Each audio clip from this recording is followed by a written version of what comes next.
إن الحمد لله الأكرم الذي خلق الإنسان وكرم وعلمه من البيان ما لم يعلم فسبحان الذي لا يحصى امتنانه باللسان ولا بالقلم نشهد أن لا إله إلا الله وحده لا شريك له ونشهد أن سيدنا وحبيبنا ومولانا محمدا عبده ورسوله الذي أرسله بالحق بشيرا ونذيرا وداعيا إلى الله بإذنه وسراجا منيرا فقد قال الله تعالى في كلامه المجيد والفرقانه الحميد أعوذ بالله من الشيطان الرجيم بسم الله الرحمن الرحيم وسخر لكم ما في السماوات وما في الأرض جميعا منه إن في ذلك لآيات لقوم يتفكرون وقال تعالى في شان حبيبه إن الله وملائكته يصلون على النبي يا أيها الذين آمنوا صلوا عليه وسلموا تسليما সকলে একবার জবান খুলে দুরূদ ইব্রাহিম পাঠ করি আল্লাহুম্মা সাল্লি আলা মুহাম্মাদ ওয়া আলা আলি মুহাম্মাদ কামা সাল্লাইতা আলা ইব্রাহিম ওয়া আলা আলি ইব্রাহিম ইন্নাকা হামিদুম মাজিদ আল্লাহুম্মা বারিক আলা মুহাম্মাদ ওয়া আলা আলি মুহাম্মাদ كما باركت على إبراهيم وعلى آل إبراهيم إنك حميد مجيد আমরা সর্বপ্রথম আল্লাহ তাআলার শুকর আদায় করি যে আল্লাহ তাআলা আমাদেরকে দুনিয়ার সমস্ত কাজকাম থেকে ফারিগ করে আমাদেরকে ভালোবেসে মহব্বত করে সুস্থ শরীর নিয়ে পবিত্র কোরআনের মাহফিলে হাদিসের মাহফিলে পবিত্র কোরআনুল কারীম এবং সুন্নাহর আলোকে কিছু কথা বলবার এবং শুনবার জন্য যে আল্লাহ তাআলা আমাদেরকে মাহফিলের প্যান্ডেলে আসার এবং বসার তৌফিক দান করলেন এজন্য আমরা সকলে একবার সেই মহান প্রভুর দরবারে দিল থেকে কালিমাতুশ শুকর আদায় করি সবাই বলি আলহামদুলিল্লাহ সংক্ষিপ্তভাবে একবার আমাদের নবীর উপর দরুদ ও সালাম পাঠ করি সকলেই বলি সাল্লাল্লাহু আলাইহি ওয়াসাল্লাম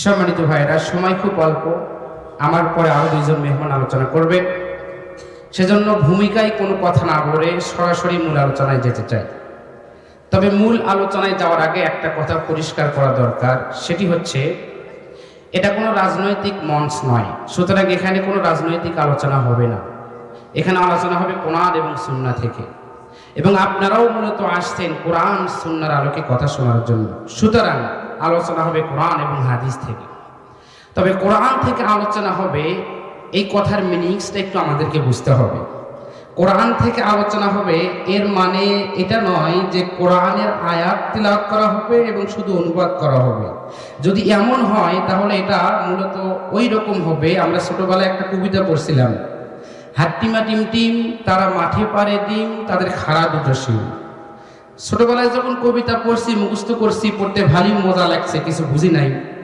একটু বড় হওয়ার পর যখন সামান্য বুঝ হলো, তখন চিন্তা করলাম, হাট্টিমা টিম টিম তারা মাঠে পারে ডিম, তাদের খাড়া দুটো শিং। তো শিঙালা এমন কোন প্রাণী আছে, খাড়া শিঙালা এমন কোন প্রাণী আছে যেই প্রাণী ডিম পারে? অনেক চিন্তা ভাবনা করে আজ পর্যন্ত আমি এটার রেজাল্ট পাই নেই যে শিঙালা কোনো প্রাণী আছে এবং সেটা ডিম পারে। আমার জানা নাই। আপনাদের যদি কারো জানা থাকে দয়া করে আমাকে পরে একটু জানিয়ে দেবেন। তো এই কবিতা যিনি লিখেছেন উনি যেমন এটার মানে কিছু বোঝেন না, উনি যে বোঝেন না এটাও উনি বোঝেন না, সাধারণ জনতা এটার দ্বারা পড়ে কি বুঝবে এটা আল্লাহ ছাড়া কেউ জানে না।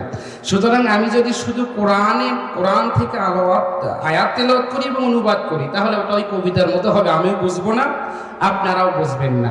আল্লাহ তাআলা কোরআনে বলেছেন, লাকাদ সাররাফনা ফি হাযাল কুরআনি লিন-নাসি মিন কুল্লি মাসাল। আল্লাহ বলেন যে তোমরা যাতে সহজে কোরআন উপলব্ধি করতে পারো, সেজন্য আমি বিভিন্ন উদাহরণ, বিভিন্ন উপমা দিয়ে দিয়ে আমি কোরআন বিশদভাবে বর্ণনা করেছি। তার মানে আল্লাহ যেন আমাদেরকে এইভাবে বলতে চাচ্ছেন যে আমি যেমন তোমাদের সহজে কোরআন উপলব্ধির জন্য বিভিন্ন উপমা, উদাহরণ, দৃষ্টান্ত পেশ করেছি, সুতরাং তোমরাও যখন আম মানুষের সামনে কোরআন থেকে কথা বলবে, তখন তাদেরকে সহজে বোঝানোর জন্য বিভিন্ন উদাহরণ, বিভিন্ন উপমা দিয়ে তোমরা কোরআন থেকে মানুষকে আলোচনা শুনবে। সুতরাং কোরআন থেকেই আলোচনা হবে, হাদিসের আলোকে আলোচনা হবে, কিন্তু বিভিন্ন উদাহরণ দিয়ে দিয়ে আপনাদেরকে বুঝাতে হবে যাতে সহজ করে আপনারা বুঝতে পারেন। তো কোরআনের আলোচনা শোনার জন্য দুইটা আদব আমাদেরকে মেইনটেইন করতে হবে। সকলে একটু আওয়াজ দিয়ে বলেন তো কয়টা আদব? দুইটা আদব মেইনটেইন করতে হবে। কি সেই দুইটা আদব? এটা আল্লাহ তাআলা কোরআনে আমাদেরকে জানিয়ে দিয়েছেন। আল্লাহ বলেন, وَإِذَا قُرِئَ الْقُرْآنُ فَاسْتَمِعُوا لَهُ وَأَنصِتُوا لَعَلَّكُمْ তুরহামুন। একটু আওয়াজ দিয়ে বলেন আল্লাহু আকবার। আল্লাহ রাব্বুল আলামিন বলেন, তোমাদের সামনে যখন কোরআন তিলাওয়াত করা হয়, কোরআন থেকে যখন তোমাদের সামনে আলোচনা পেশ করা হয়, তখন দুইটা আদব তোমাদের মেইনটেইন করতে হবে। এক নম্বর, কোরআনের আলোচনা যখন তোমাদের সামনে করা হবে তখন মনোযোগ সহকারে সেটি শ্রবণ করতে হবে। দুই নম্বর, চুপচাপ থাকতে হবে, নীরব থাকতে হবে, কোনো কথা বলাবলি করা যাবে না। এই দুটো আদব যদি তোমরা মেইনটেইন করতে পারো, লাআল্লাকুম তুরহামুন, তোমরা জেনে রাখো আমি রবের পক্ষ থেকে তোমাদের জন্য রহমত বর্ষণ করা হবে। একটু আওয়াজ দিয়ে বলেন সুবহানাল্লাহ। তাহলে এই দুটো আদব যদি আমরা মেইনটেইন করতে পারি, এক নম্বর মনোযোগ সহকারে আলোচনা শ্রবণ করতে হবে। এই আদেশ কে দিয়েছেন বলেন তো সবাই? দুই নম্বর, চুপচাপ থাকতে হবে, কোনো কথা বলাবলি করা যাবে না। এই দুটো আদব যদি আমরা মেইনটেইন করতে পারি, তাহলে রহমত বর্ষণ করবেন কে? আরেকটু আওয়াজ দিয়ে বলেন, রহমত বর্ষণ করবেন কে? ইনশাআল্লাহ মাহফিলের শেষ পর্যন্ত এই দুটো আদব আমরা মেইনটেইন করার চেষ্টা করব। আল্লাহ তাআলা আমাদের সকলকে তৌফিক দান করুন, সকলে পড়ি আমিন। সম্মানিত ভাইরা, আমি আপনাদের সামনে সংক্ষিপ্তভাবে আলোচনা করব আল্লাহ তাআলার নিয়ামত এবং দয়া সম্পর্কে। এ বিষয়ে আলোচনা করার জন্য পবিত্র কোরআনুল কারীম থেকে একটি আয়াত আমি শুরুতে আপনাদের সামনে তেলাওয়াত করেছি। এই আয়াতের মাধ্যমে আমরা আমাদের মূল আলোচনায় চলে যাব। সকলে একটু আমার সাথে জবান খুলে তেলাওয়াত করেন। আউযু বিল্লাহি মিনাশ শাইতানির রাজীম। বিসমিল্লাহির রাহমানির রাহিম।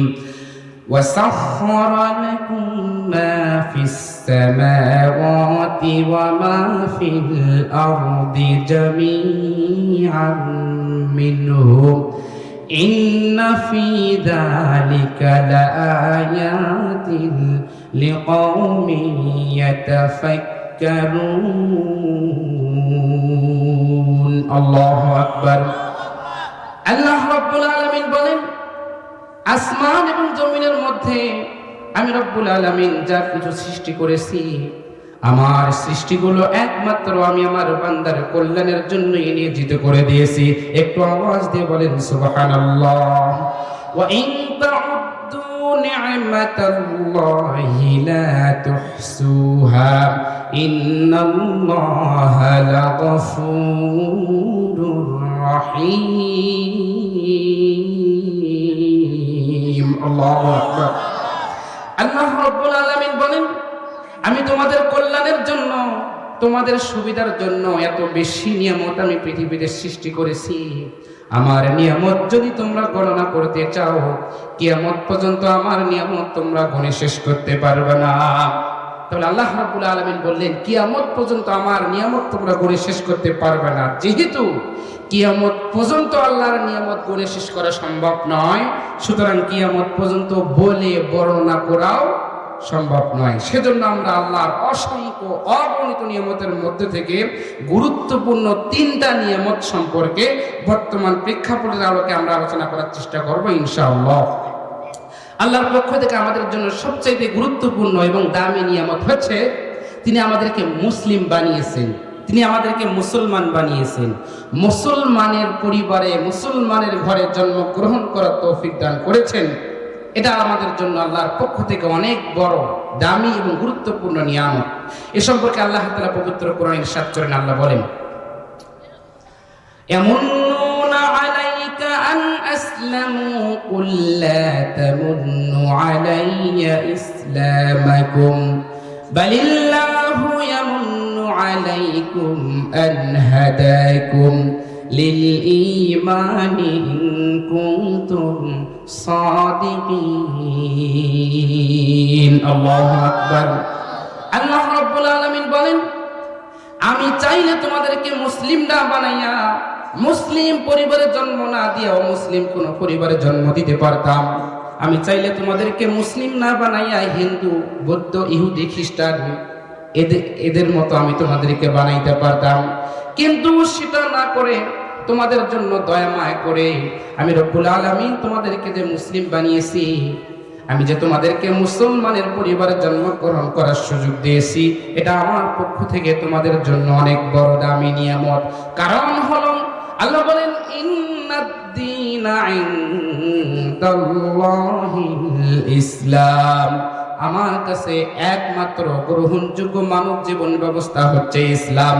ওয়া মান ইয়াবতাগি গায়রাল ইসলাম দীনান ফালান ইউকবালা মিনহু ওয়া হুয়া ফিল আখিরাতি মিনাল খাসিরিন। আল্লাহু আকবার।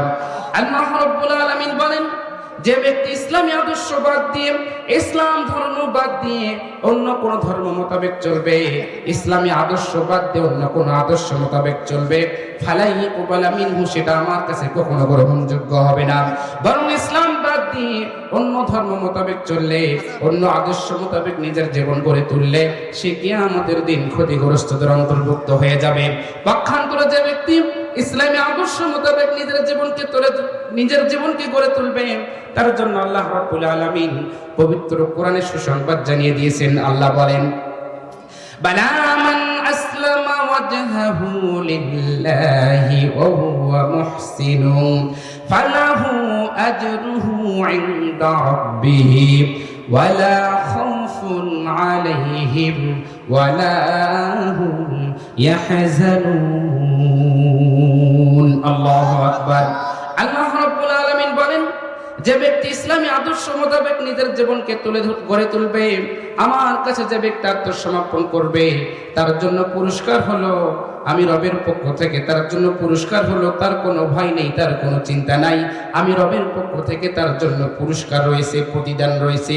কি পুরস্কার রয়েছে, কি প্রতিদান রয়েছে, এটা আল্লাহ অন্য আয়াতে জানিয়ে দিয়েছেন। আল্লাহ বলেন, সুম্মা ইসতাকামু তাতানাজ্জালু আলাইহিমুল মালাইকাতু আল্লা তাখাফু ওয়া লা তাহজানু ওয়া আবশিরু বিল জান্নাতিল্লাতী কুনতুম তুআদুন। আল্লাহু আকবার। আল্লাহ রাব্বুল আলামিন বলেন, তার জন্য পুরস্কার হলো, তার জন্য প্রতিদান হলো আমি রব্বুল আলামিন দুনিয়ায় তার নিরাপত্তার জন্য আসমান থেকে ফেরেশতা নাজিল করে তাকে নিরাপত্তা দেব। আর যখন সে মারা যাবে, মারা যাওয়ার সঙ্গে সঙ্গে আমি রব্বুল আলামিন তাকে জান্নাতের মেহমান বানিয়ে দেব। একটু আওয়াজ দিয়ে বলেন সুবহানাল্লাহ। আমার কৃষক ভাই শ্রমিক ভাই একটি কথা বইলা যাই, জেনে রেখো ইসলাম সারা শান্তি কোথাও নাই। আমার কৃষক ভাই শ্রমিক ভাই একটি কথা বইলা যাই, জেনে রেখো ইসলাম সারা শান্তি কোথাও নাই। সুখের মালিক আল্লাহ সারা অন্য কেহ নয়, সুখের মালিক আল্লাহ সারা অন্য কেহ নয়। জেনে রেখো ইসলাম সারা শান্তি কোথাও নাই। একটু আওয়াজ দিয়ে বলেন মারহাবা। তাহলে আল্লাহর পক্ষ থেকে আমাদের জন্য অত্যন্ত গুরুত্বপূর্ণ নিয়ামত হলো তিনি আমাদেরকে মুসলিম বানিয়েছেন। এটা 1 নম্বর গুরুত্বপূর্ণ নিয়ামত। আমরা আলোচনা করব 3টা নিয়ামত নিয়ে। 1 নম্বর গেল। 2 নম্বর আল্লাহর পক্ষ থেকে আমাদের জন্য সবচেয়ে দামি এবং গুরুত্বপূর্ণ নিয়ামত হলো তিনি আমাদেরকে শেষ নবী মুহাম্মদুর রাসূলুল্লাহ সাল্লাল্লাহু আলাইহি সাল্লামের উম্মত বানিয়েছেন। এটা আল্লাহ কোরআনে স্পষ্টভাবে জানিয়ে দিয়েছেন। আল্লাহ বলেন, লাকাদ মান্নাল্লাহু আলাল মুমিনিনা ইয বা'আসা ফীহিম রাসূলাম মিনহুম ইয়াতলু আলাইহিম আয়াতিহি ওয়া ইউযাক্কিহিম ওয়া ইউআল্লিমুহুমুল কিতাবা ওয়াল হিকমাহ ওয়া ইন কানু মিন ক্বাবলু লাফী যালালিম মুবিন। আল্লাহু আকবার। আল্লাহ রাব্বুল আলামিন বলেন, আমি চাইলে তোমাদেরকে মুসা নবীর উম্মত বানাইতে পারতাম, আমি চাইলে তোমাদেরকে ঈসা নবীর উম্মত বানাইতে পারতাম, অথবা অন্য কোন নবীর উম্মত আমি চাইলে তোমাদেরকে বানাইতে পারতাম। কিন্তু সেটা না করে আমি তোমাদেরকে এমন একজন নবীর উম্মত বানিয়েছি যিনি হচ্ছেন পৃথিবীর সমস্ত মানুষের মধ্যে শ্রেষ্ঠ মানুষ এবং সমস্ত নবীর সর্দার যিনি, তার উম্মত আমি তোমাদেরকে বানিয়েছি। এটা আমার জন্য তোমাদের জন্য আমার পক্ষ থেকে এটা তোমাদের জন্য অনেক বড় দামি এবং গুরুত্বপূর্ণ নিয়ামত। আমার ভাইরা, আমার বন্ধুগণ, বিশ্বনবী মুহাম্মদুর রাসূলুল্লাহ সাল্লাল্লাহু আলাইহি ওয়াসাল্লাম তিনি যে আমাদের জন্য কত বড় দামি নিয়ামত, এটা বোঝানোর জন্য আপনাদের সামনে একটা হাদিস আমি পেশ করতে চাই। নবীজি সাল্লাল্লাহু আলাইহি ওয়াসাল্লাম বলেন, লিকুল্লি নাবিয়্যিন দাওয়াতুন ইয়াদউ বিহা। আল্লাহ রাসূল বলেন, আল্লাহ রাব্বুল আলামিন পৃথিবীর সমস্ত নবীকে একটি করে স্পেশাল দোয়া দিয়েছিলেন, মুস্তাজাবুদ দাওয়া, যেই দোয়াটা করে মাত্রই আল্লাহ রাব্বুল আলামিন কবুল করবেন। এই অফারটা যখন প্রত্যেক নবীদেরকে আল্লাহ রাব্বুল আলামিন দিয়েছিলেন, সমস্ত নবীরা অফার পাওয়া মাত্রই তারা আল্লাহর কাছে দোয়া করেছে, আল্লাহ রাব্বুল আলামিন তাদের দোয়া কবুল করেছেন। আমাদের নবী মুহাম্মদুর রাসূলুল্লাহ সাল্লাল্লাহু আলাইহি সাল্লাম বলেন, আমাকেও যখন আল্লাহ রাব্বুল আলামিন এই অফারটা দিলেন, আমাকে যখন দোয়ার অফারটা দিলেন, আমি চাইলে আমার জন্য কিংবা আমার স্ত্রীদের জন্য অথবা আমার কন্যাদের জন্য দোয়া করতে পারতাম। কারোর জন্য দোয়া না করে আমি আমার একমাত্র উম্মতের জন্য দোয়াটা মুলতবি করে রেখে দিলাম। কিয়ামতের দিন কঠিন মুহূর্তে, কঠিন মুসিবতের সময় আমার উম্মতরা যখন কিয়ামতের কঠিন কষ্ট সহ্য করতে পারবে না, সেদিন তো তাদের কোথাও যাওয়ার কোনো রাস্তা থাকবে না, কুল থাকবে না, কিনারা থাকবে না। আমি নবী ছাড়া তো তাদের কোনো গতি থাকবে না। সেই জন্য আমি আমার উম্মতের জন্য আমার দোয়াটা মুলতবি করে রেখে দিলাম। কিয়ামতের দিন কঠিন মুহূর্তে আমি আমার উম্মতের জন্য আল্লাহর কাছে সুপারিশ করে আমার উম্মতকে নিয়ে, আমি আমার উম্মতদেরকে নিয়ে জান্নাতে চলে যাব। একটু আওয়াজ দিয়ে বলেন সুবহানাল্লাহ। সম্মানিত ভাই, একটু চিন্তা করে দেখেন আমাদের নবীর মেধা কেমন ছিল, তিনি কতটা বিচক্ষণ ছিলেন, উম্মতের প্রতি তার মায়া, ভালোবাসা, মহব্বত কত বেশি পরিমাণ ছিল। সমস্ত নবীরা নিজেদের দোয়া করে গেলেন, আল্লাহ যখন ওয়াফাত দিয়েছেন দোয়া করেছেন, কিন্তু আমাদের নবীর আমাদের প্রতি, তার উম্মতের প্রতি ভালোবাসা এত বেশি, তিনি ওয়াফার পেয়ে কারো জন্য দোয়া না করে তার একমাত্র উম্মতের জন্য দোয়াটা মুলতবি করে রেখে দিলেন। যে নবী জীবনের শেষ নিঃশ্বাস পর্যন্ত উম্মতের জন্য চিন্তা করে গেলেন, এবং শুধু দুনিয়াতেই না আখিরাতে উম্মতের জন্য চিন্তা অগ্রিম করে গেছেন যে কিয়ামতের দিন আমি আমার উম্মতের জন্য সুপারিশ করে তাদেরকে নিয়ে জান্নাতে চলে যাব। এই রকম নবীর অনুসরণ, অনুকরণ, আদর্শ বাদ দিয়ে যারা অন্য কোন নেতা অথবা অন্য কোন তন্ত্র মন্ত্রের অনুসরণ করে, বিশ্বাস করেন এরা কখনো নবীর উম্মত হতে পারে না। চিল্লায় বলেন কথা ঠিক কিনা? নেতা তো ছিলেন তিনি, দীর্ঘ 50টি বছর এই বাংলার জমিনে তাফসীর করেছেন যিনি, যার জনপ্রিয়তা ছিল আকাশচুম্বী। সেই আকাশচুম্বী জনপ্রিয়তা থেকে মাটির সাথে ধসিয়ে দেওয়ার জন্য জালেমরা বিভিন্ন ষড়যন্ত্র করে মিথ্যা মামলা দিয়ে দীর্ঘ 13টি বছর জেলবন্দি করে তার উপর জুলুম করেছে, তাকে অত্যাচার করেছে। শুধু তাই নয়, শেষ পর্যন্ত জেল থেকে বের করে অসুস্থতার নাটক সাজিয়ে হাসপাতালে নিয়ে গিয়ে নির্মমভাবে তাকে কৌশল করে হত্যা করেছে। আমরা তার হত্যার প্রতিশোধ নিতে চাই, আমরা তার হত্যার প্রতিশোধ নিতে চাই। কিন্তু সেই প্রতিশোধ কারো উপর আক্রমণ করে নয়, সেই প্রতিশোধ কারো বাড়িতে আগুন জ্বালিয়ে দিয়ে নয়, সেই প্রতিশোধ আইন হাজতুল্লাহর মাধ্যমে নয়, বরং আমরা আল্লাহর কোরআনকে পার্লামেন্টে পাঠিয়ে কোরআনের বিধান অনুযায়ী আমরা তার রক্তের পুটিতে ফোটার বিচার এই বাংলার জমিনে করতে চাই। চিল্লায় বলেন কথা ঠিক কিনা? আমরা সকলে দোয়া করি আল্লাহ রাব্বুল আলামিন যেন কোরআনের পাখির মৃত্যুকে শহীদ মৃত্যু দান করেন এবং তার কবরটা যেন জান্নাতের টুকরায় পরিণত করে দিন। সকলে বলি আমিন। প্রিয় ভাইরা, দুইটা নিয়ামত নিয়ে আমরা আলোচনা করলাম। আল্লাহর পক্ষ থেকে আমাদের জন্য তৃতীয় যে নিয়ামতটা, এটা অত্যন্ত গুরুত্বপূর্ণ এবং অত্যন্ত দামি একটা নিয়ামত। সেটি হচ্ছে আল্লাহ রাব্বুল আলামিন তিনি আমাদেরকে পবিত্র কোরআনুল কারীম নামক একটা সর্বশ্রেষ্ঠ ধর্মগ্রন্থ, মহাগ্রন্থ আল কোরআন নামক একটা কিতাব তিনি আমাদেরকে দিয়েছেন। প্রিয় ভাইরা আমার, আল্লাহ রাব্বুল আলামিন চাইলে আমাদেরকে তাওরাত নামক কিতাব দিতে পারতেন, তিনি চাইলে আমাদেরকে ইনজিল নামক কিতাব দিতে পারতেন, তিনি চাইলে আমাদেরকে জাবুর কিতাব দিতে পারতেন।